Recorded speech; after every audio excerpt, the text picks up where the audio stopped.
What's up, guys? Welcome back to another episode of Behind the Facade. I'm your host, Gavin J. Gallagher, and on this podcast, I explore the mental and emotional game often playing out subconsciously in your mind and the mind of everyone else in the real estate or property investment market. The key to success in this game is to master your mindset and behavior, to take control of your thoughts, your emotions, and most importantly, your ego. So hello and welcome to you all. Welcome to 2021 and to season 2 of the podcast, episode number 36. I hope you all enjoyed a lovely Christmas and you didn't overindulge too much. I spent a few days relaxing, training, and was just generally having a fairly relaxed time. And then something happened that I thought I would talk about today, and I'll go into that in a few moments. I hope you enjoyed last week's episode with my friend JP de Villiers, and that you've been setting your goals for 2021 and you all plan to achieve great things in the coming year.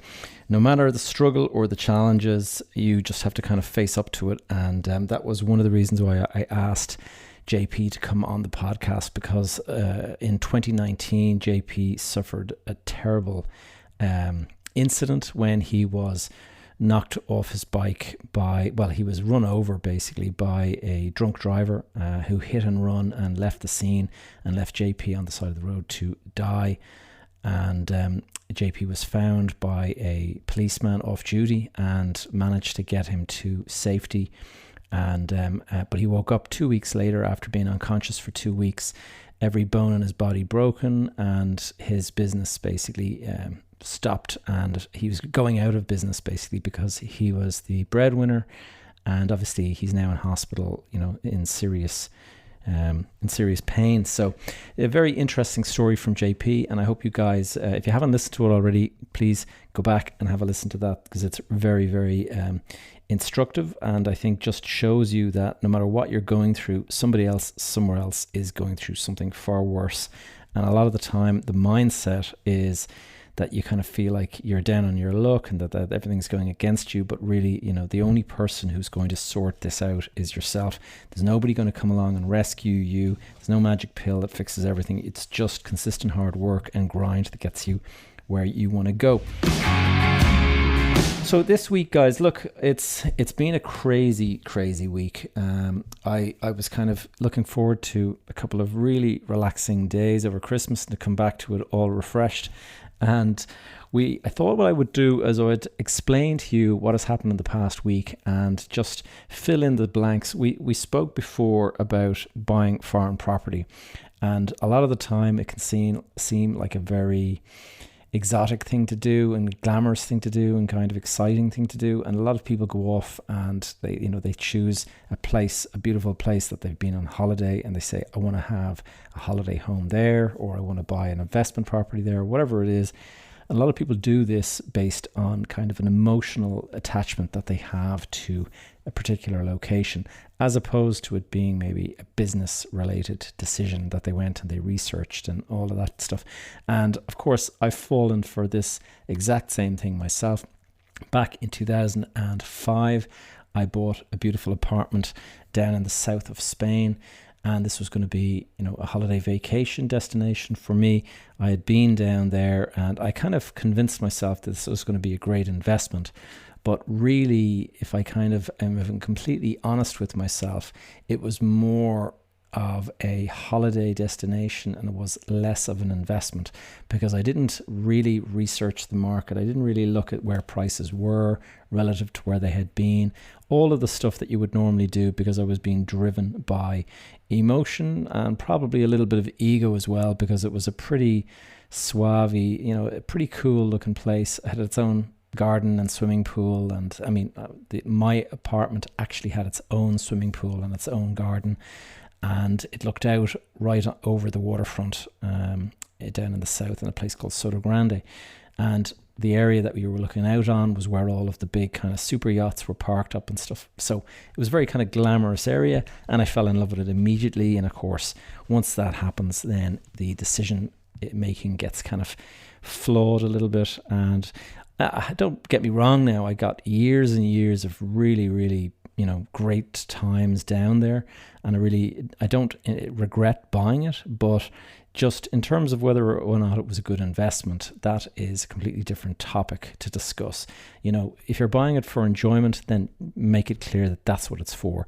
Don't convince yourself that this is an investment if really the alternative is that it's really just a property that you want to own for whatever reasons. Just own up to those reasons and don't live in this kind of false security that this is a great investment and that's the only reason I'm doing it. Anyway, one of the reasons why I wanted to talk about it is that, foreign property, as I've mentioned, seems glamorous and all that, but there's a huge amount of stumbling blocks to owning and managing and even buying and selling a property in a foreign country. And Spain is very familiar to a lot of people who will be listening to this podcast. I know if you're Irish, then Spain is a very, very regular holiday destination. If you're English, the same thing. A lot of friends that I made down in the south of Spain were English. And obviously, if anyone's listening further afield, you probably have other destinations that are closer, but that you would consider to be holiday destinations where, buying a holiday apartment or a house or whatever are more common to be done there. So I rented the place after a couple of years of living down there and really enjoying it. This is while I was living in Ireland, and I was traveling down, and I would go down and I'd spend Christmas there, and I'd spend Easter there. And then as I got more and more into the lifestyle, I started to spend longer and longer over the summer holidays. So my kids were very, very young, and I'd go down for a month, and then I sort of would extend that and say, why don't I go down for 6 weeks? And then I think I actually might have spent 10 weeks down there at one stage, which was fantastic. And it was just around the time that the internet was starting to become more and more available, and you could have your Wi-Fi and you could actually do an awful lot of work over the internet. So that was something that was very attractive to me, and I was down there for weeks at a time with my kids, but I was able to answer emails and do a lot of work. And so that's when I kind of came around to the idea of maybe I'd actually like to live in Spain, and I ended up buying a villa and moved the whole family down. And sure, anyone who's familiar with this podcast will be familiar with my story about all that stuff. But what do you do with an apartment when you've bought a villa and you no longer need it? So I decided that I would rent this place out as a rental property. And so I did that for a couple of years, and it was fine. I mean, I'd have a guy who would move in, somebody, there was one particular guy who was a doctor based in Gibraltar, and he actually was doing very well for himself. So we had a home in Gibraltar, but he wanted to have like a holiday place for the weekends. So we actually rented my apartment so that he could have a weekend place to go and visit that was not Gibraltar. And Gibraltar is only about a 20-minute drive away, so it was quite nice for that chap, and he didn't use it too much, so the apartment didn't get it kind of bashed up and smashed up. I also considered doing Airbnb. Now, Airbnb would have obviously generated more income, but there's a lot of restrictions in Spain around Airbnb, and you have to get the local town hall to approve it, and all of these kind of extra bits of work that has to be done. And in the end, it was a lot of hassle to try to do this remotely. And so I decided just to continue renting it to the guy who was living nearby in Gibraltar. And he paid me an awful lot less, but the place got an awful lot less wear and tear. And so furniture and things like that didn't get too badly damaged. Anyway, it was in the past 12 months or so that I decided to sell the property. And when you want to sell a property in Spain, especially if it's kind of a residential vacation holiday home, whatever you want to call it, that can be quite a different process to what you might be used to doing back home. So in Ireland, if you were selling a property, you could probably expect to sell it within a couple of weeks once it's been listed. In England, the very same, and maybe 12, 15 weeks, 16 weeks, something like that at the longest before, from the decision to sell to the time when you actually have the money sitting in your bank account, unless you've got a very unattractive property. But this was a beautiful, beautiful property, so shouldn't, if anything, it was going to fly away quicker than most other places. But down there, it can take months and months to sell a property. And so that's one of the things to look into before you go and buy a place, is just to understand the process for selling it. How quickly can you turn around and sell it? And be careful who you ask, because obviously the agent who's selling you the property is going to tell you whatever you want to hear. You need to be careful to make sure that you kind of check that with solicitors and things like that, and just make sure that you get the right answer. Typically it takes 6 to 9 months to sell a property down in the south, and if not longer. I've seen properties that have sit on the books for years, and they're just permanently for sale, and nobody comes along and offers to buy them. So it's obviously a consequence of the price that people are setting. But if you want to sell it, you can just, drop your price right back down, and you will find a bottom feeder who's interested. But it's a process and it takes time. So I gave my property to an agent that I knew down there, and he put it on his books.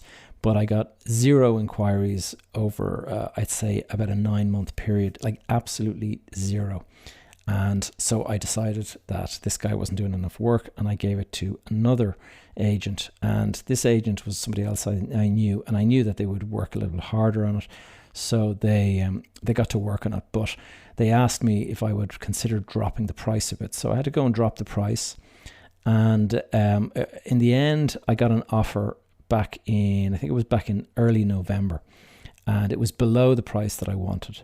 But with a bit of to and fro and negotiation and stuff like that, we eked it up, and I got them to increase it by, I think in the end, I think we got about 35 to 40,000 increase in the offer price.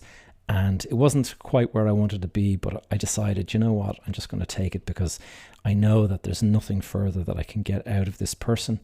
So once that was done, they went off and they got approval for a mortgage, and everything was set to go. And I decided, great, we finally have a buyer. They have approval for mortgage. Everything is ready to go. That is when I get a phone call from the previous agent, who said that he had a client with very strong interest in the apartment. And I said to him, well, I'm sorry, but I've just agreed to sell it. And he said, well, have you actually signed a contract yet? And I was saying, well, I haven't actually signed a contract yet, but I have agreed, and this person has got mortgage approval. And so, this is where there's a slippery slope. And he suggested that he'd get back to me, but that his client would definitely be interested and would probably offer more. So I told him that it wasn't in contract, but I'd probably not be interested in breaking the contract given where we were at. He called me an hour later and said that his client was prepared to better the offer by 25 grand on scene. And so he wasn't even prepared to see the apartment. He just wanted to offer this increase. Now, that is where a lot of people will actually sort of say, oh, wow, let's take the 25 grand extra and let's immediately accept it and throw the other person out.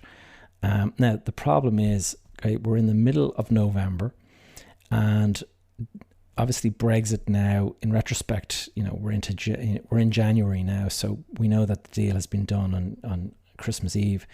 But back in November, nobody had any idea what was going to happen on the 31st of December. And for all we knew, Brexit was going to come crashing down, and there was going to be all sorts of chaos and stuff. And I just thought to myself, there was a huge amount of uncertainty out there. And in the event that there is a no deal kind of collapse of the economy or whatever could have happened, that any deal that was kind of out there might actually fall over, or the prices might drop further and everything could just get frozen up. I've seen it happen before, and so I wasn't prepared to take that risk. And so I decided that I'm not going along with the increased offer. And I'm going to tell you exactly why. There's a couple of different reasons. Number one, emotion, okay? Remember never to allow your emotions guide your decisions. And that works both ways in terms of your own emotions and the emotions of the purchaser. And in this particular case, this new purchaser who'd come along was making this big offer, but he didn't even see the apartment. And how am I to know that this is not just some emotional reaction to being told that the apartment is being sold, and that They go and they make this big increased offer to get me to go and agree to do that, to postpone the other deal that's happening. And it all sounds very enticing when there's a big number attached to it. But the reality is that this offer, it doesn't have any negotiation in the price yet. He hasn't even viewed the property. They don't have mortgage approval, and they're not ready to go. And there's all sorts of room there for the deal to move sideways. And apart from that, there's contracts that have to be done and all that kind of stuff that you're going to have to start again. Whereas the original offer that I had met with the person that viewed the property twice. They had got mortgage approval, which is obviously a major step in the right direction. They had the deposit ready to go, and they were ready to sign a commitment straight away. And so I kind of thought to myself, this is a situation where basically a bird in the hand is worth more than two in the bush. And you can easily get into this situation where your own emotions, you kind of think, oh, there's 25 grand. What could have happened is these people, they make the 25 grand offer. I tell the other purchaser to go away. They get incensed because they've made an agreement. As far as they're concerned now, they're getting gazumped.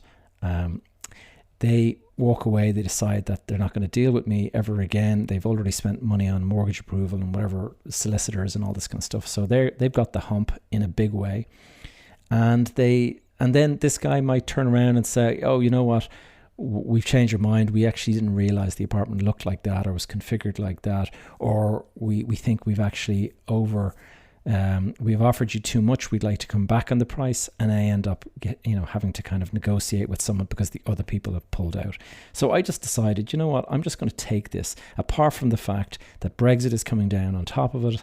And this is November. And I know from previous experience that any kind of a deal that comes close to December is very, very, it's at risk of not getting completed before the end of the year. And so I thought to myself, I'm just going to go with the person who's there, the person who came along first, the person who offered me a price that we negotiated and we were satisfied and we agreed, and therefore let's go with this. So I said, look, let's go ahead, let's sign the agreement. So down there in Spain, there is a thing called a deposit contract. And so when you sign this deposit contract, it's basically, it's designed to ensure that both the buyer and the seller remain committed to the deal.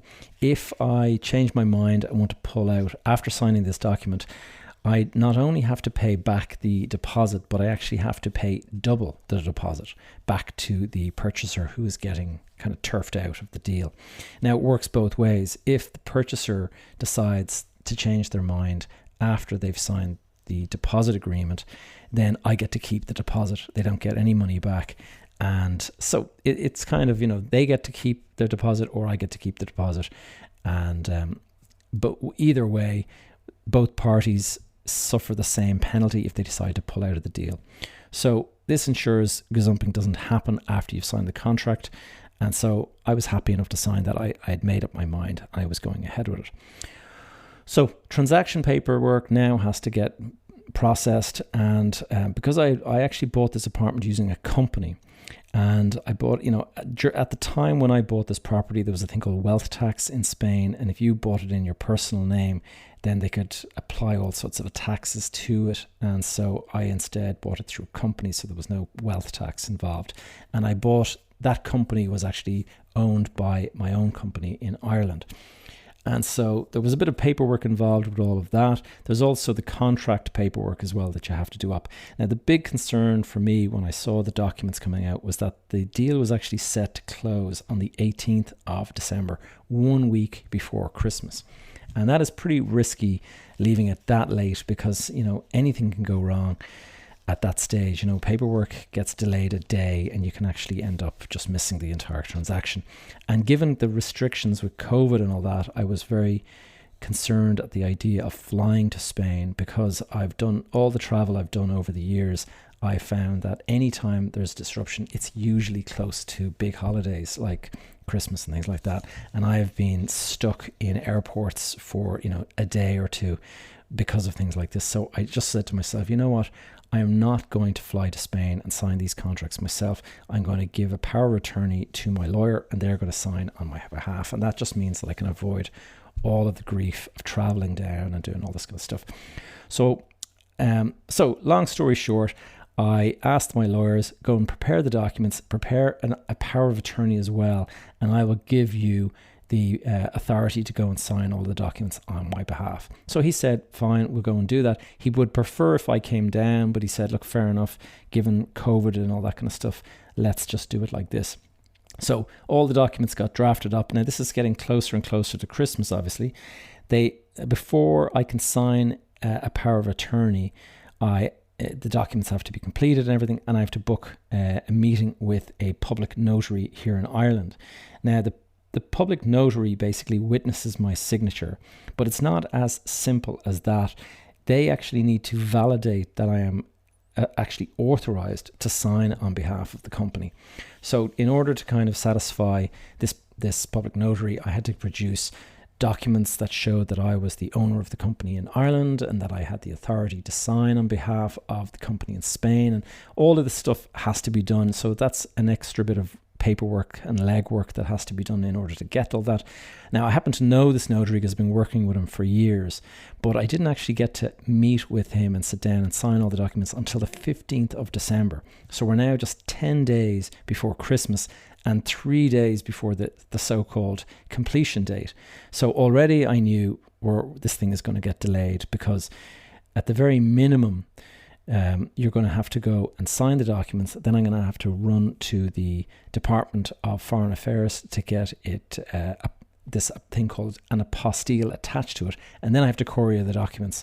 So this was all going to take an extra couple of days. So I told the lawyer to please notify the purchaser that it was probably going to be after Christmas before all of this was possible, and so that was, they were glad that I had actually given them advance notice of this. I just said that because of COVID restrictions and all this is probably going to take a little bit longer. And so basically, when you go and sign a power of attorney in front of a public notary, he does all of the, he binds the document, he stamps it, and he officiates it. And then you have to take that document and you go to the Department of Foreign Affairs, which is basically the passport office, and you go into the consular services part. And in there's a thing called the Apostille of the Hague Convention. And that is this stamp that basically it validates that the public notary who signed it is actually an authorized public notary. And so there's a whole lot of rigmarole to kind of get this done. And usually I would just drive in, park the car outside the passport office, run in and drop off the document. And then worst case, like sometimes you can actually just wait for them and they'll do it there, and then it costs €40. But worst case scenario, usually you drop it in the morning and you collect it by lunchtime. And then what I would do is I would go directly from the passport office to the local DHL office, and I would courier it to Spain, and that would take maybe 24 to 36 hours, something like that, and then the document is down there. Now, what I did not factor in was COVID restrictions in the Department of Foreign Affairs, and this is where it threw a real spanner in the works. And what happened was my notary, just after signing all the documents and sealing them up and everything, he goes, now that the department is closed, and what you're going to have to do is you're going to have to send this in by registered post with your phone number and all this kind of contact details for you, and they will call you when they open your registered letter. And that's when they'll take your credit card details and they'll confirm your address and they'll post it back to you with the stamp on it. Now, I suddenly realized, oh geez, we're in trouble here now, because it's a few days before Christmas, and the registered post, by the time it gets in there, who's to say it's probably caught up in the Christmas postal rush and everything. So anyway, I went straight from the notary office to the post office on the 15th of December.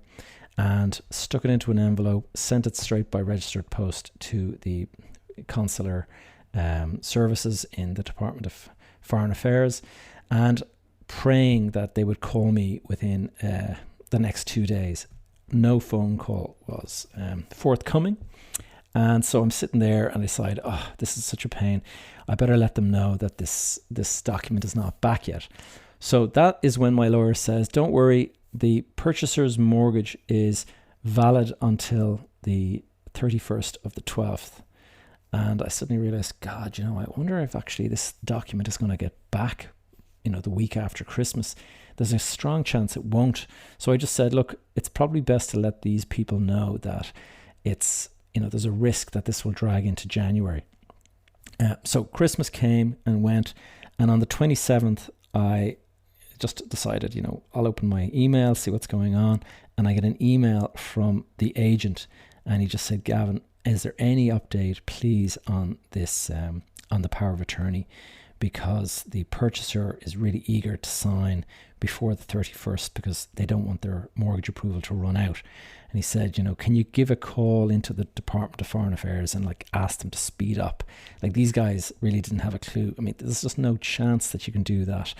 I have no contacts in there to call even to ask, can you go and look for my document and move it to the top of the queue? So that is when they tell me that the purchaser is now going to be entitled to get double the deposit back if we go beyond the 31st of the 12th. This deposit agreement that I signed was basically an agreement that I did not realize could actually come around and bite me in the ass because of the fact that the COVID restrictions were there and that I wasn't going to be able to get this power of attorney back. And they were saying, I said, come on, surely it's reasonable given the COVID, restrictions, given all of this grief that's going on at the moment. Surely any sort of person would consider it to be completely reasonable to just say this will take place in mid-January or something like that. What's the big deal? And they just said, look, Gavin, this person has signed a contract. They have the right, if you aren't here before the closing, they have the right to pull out and you will have to pay them double the deposit back to them. And so that was quite a lot of money. And I was there looking at myself, thinking, oh my God, how have I got myself into this trouble? So sure enough, on the 27th of December, I started looking at flights to Spain within the next 2 days. And there was just so much to think about because first of all, I got to go and get a flight to Spain. Then I also have to get a flight back. So I'm back, to be with family and stuff like that for the new year. I also need to think about COVID restrictions and all that kind of stuff. So it was a mad panic at the last minute. And where do you get COVID test results? So anyway, I went and checked the internet, found Aer Lingus were flying the next day at 3:00. And so that was fine. But it did say on the website that you need to have a negative COVID test before you can actually board the flight. And I was thinking, geez, this is 24 hours away, this flight. Where am I going to get a COVID test with the results going to be definitely with me before the next morning? And so sure enough, there's actually there's a kind of rapid testing for travel at the airport. The company's called Randox, and for €99 they'll turn your COVID test around in about 12 hours and you'll get the results by breakfast time the next morning. So sure enough, flew in. Drove in like the clappers, got into the airport, went down, did the COVID test, which by the way took all of about 30 seconds. I mean, I went in, sat down, the guy sticks this thing in your neck, in your nose, and that's it, bang, you're done. And went back into the car, went home, started thinking, okay, what do I need? Need to go and book a car, because when you land in Malaga, there's about an hour's drive to get to where I actually have the apartment. And so I had to go and book a car, and then I had to look for return flights. Now it turns out, because of the time of the year, there's no return flight the next day. And so what I actually had to do was I had to go and look for other flights. Now Ryanair was thankfully flying the next day, so managed to book a Ryanair flight. Flew to Spain, Had to go and do all this kind of online forms. They basically scan that you get an email that confirms your negative test, and this email has a special QR code on it, and they actually scan you in the airport just after passport control. And so arrived in the airport.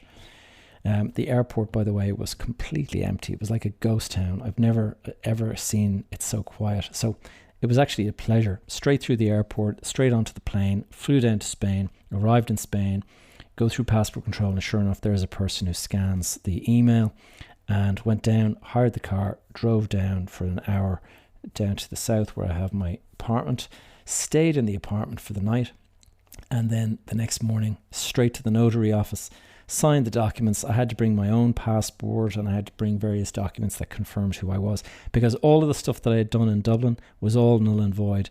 Nothing I had done. I had to pay the notary in Dublin for a document that I basically didn't need, because I was doing all of this again in front of the notary down in Spain.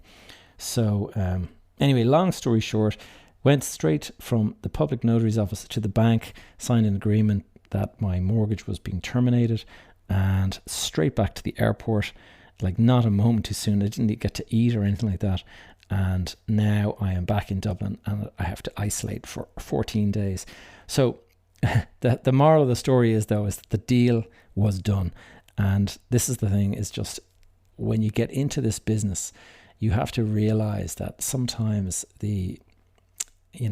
it's going to make you have to do things sometimes that you may not want to do. In my case, I had plans to have a very chilled out, relaxing holiday with the family. I was going to sit back and just eat and relax and watch some movies. And instead, I'm like a madman dashing through the south of Spain, taking flights left, right and centre. And now I'm 14 days having to isolate. But managed to get it done, didn't get any penalties, didn't have to pay this person double their deposit back, and the deal got done. And that is the end of that story. So I don't know, guys, has that been helpful for you? I just thought it would be useful to kind of explain some of the sort of not standard stuff that you don't realize that has to happen when you're either buying or selling a property. And that might sound like a one-off, but actually back years ago when I was doing a project, a similar deal down in Spain, I remember having to fly I flew to Spain, and then from Spain I got down and I was told that I had to sign something in Amsterdam, because the company was based in Amsterdam at the time. And so I had to fly from Spain to, I think I had to fly from Spain to England in order to catch a flight from England to Amsterdam. I went to the notary's office in Amsterdam, signed the document, then had to get a train to Munich. And then I was able to get from Munich back on a plane back to Spain. And this all happened in the space of 24 hours. And so I ended up like sleeping maybe 3 hours on the floor of the airport in order to make that flight.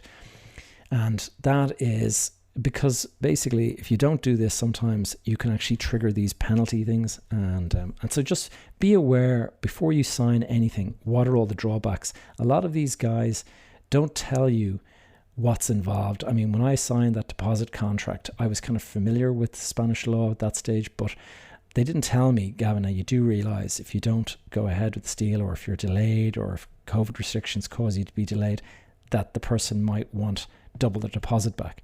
Nobody's warning you all of this. It's only the warning after you're already committed. And so anyway, guys, I hope that was useful. It's a short enough one today because I'd hoped to go and do a nice big episode on recapping 2020, but I have a load of stuff planned for the podcast for season 2. I'm going to go real deep on a lot of these topics and the topics that a lot of you guys asked questions about this year. And so thanks very much. That is it for episode number 36 of Behind the Facade.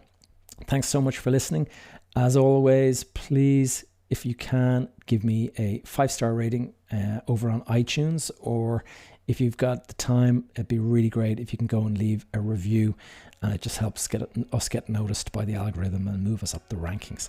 If you found anything useful in this today, maybe you'd share the episode out to a friend. If you have any questions you'd like to ask or stuff for me to cover for future episodes, please connect with me.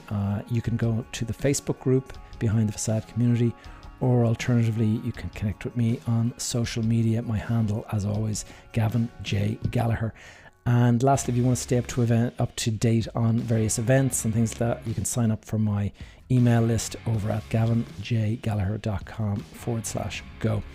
All right, guys, look, that's it for this week. I'm looking forward to catching up with you very soon, and until next time, speak soon.